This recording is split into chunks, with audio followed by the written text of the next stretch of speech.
Bien-aimés en Christ, bonjour. Aujourd'hui, nous parlerons du fait qu'il faille que vous preniez votre place en tant qu'un sacrificateur qui prie. Pour cela, notre nourriture spirituelle est tirée de Psaume 149, versets 6 à 7. Je lis. Que les louanges de Dieu soient dans leur bouche et le glaive à deux tranchants dans leurs mains, pour exercer la vengeance sur les nations, pour châtier les peuples. Les mauvaises décisions et les mauvais choix de beaucoup de dirigeants du monde ont entraîné la destruction, la décimation des économies et d'autres innombrables difficultés partout dans le monde aujourd'hui. Dans les Écritures, vous constaterez que ces choses ont été prédites il y a longtemps et qu'elles sont aujourd'hui produites par des puissances sataniques. Les plans pour un gouvernement mondial, une économie mondiale et une religion mondiale ont été annoncés à l'avance dans la Bible. La Bible déclare « Et la délivrance s'est retirée, et le salut se tient éloigné, car la vérité trébuche sur la place publique, et la droiture ne peut approcher. La vérité a disparu, et celui qui s'éloigne du mal est dépouillé. L'Éternel voit d'un regard indigné qu'il n'y a plus de droiture. Il voit qu'il n'y a pas un homme. Il s'étonne de ce que personne n'intercède. Alors son bras lui vient en aide et sa justice lui sert d'appui. Ésaïe 59, versets 14 à 16. La phrase « personne n'intercède » signifie en fait qu'il n'y avait aucun intercesseur.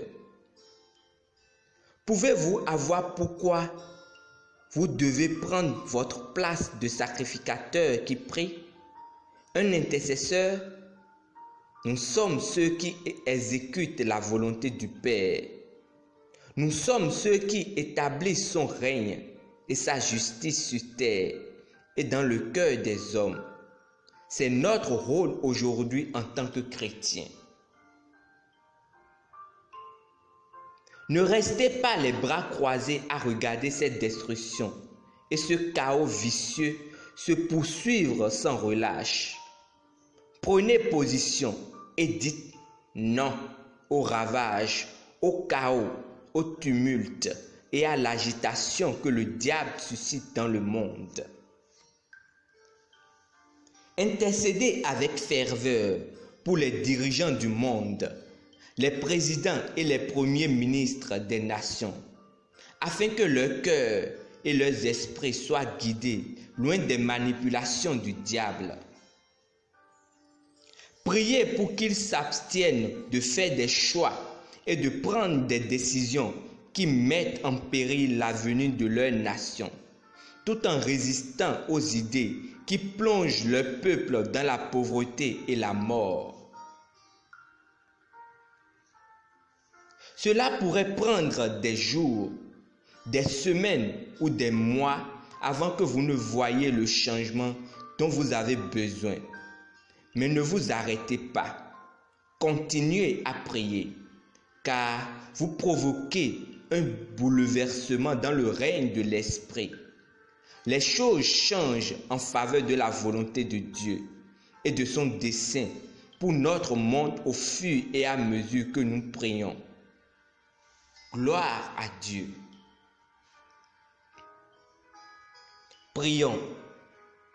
Père juste, les pouvoirs en place sont ordonnés par toi. Par conséquent, je prie pour que ta justice prévale dans la vie des dirigeants, des nations du monde entier. Protège leurs pensées des mauvais conseils et des jugements erronés, et que la sagesse de Dieu leur soit accordée au nom de Jésus-Christ. Amen. Étude approfondie au dévotionnel. Jacques chapitre 5, verset 16. Éphésiens chapitre 6, verset 18. Nous espérons que vous avez été bénis par ce dévotionnel. Nous vous invitons à faire de Jésus-Christ votre Seigneur et Sauveur personnel en priant ainsi de tout votre cœur. Ô Seigneur Dieu, je crois de tout mon cœur en Jésus-Christ, Fils du Dieu vivant.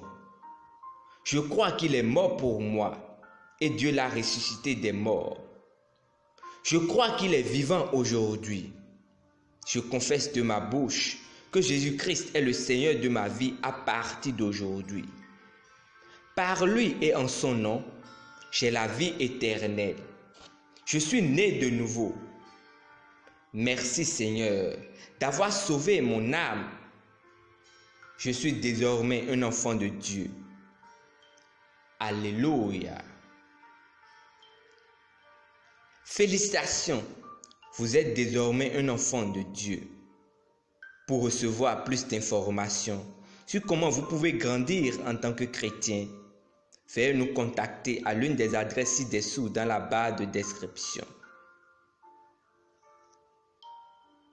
Merci infiniment pour votre attention.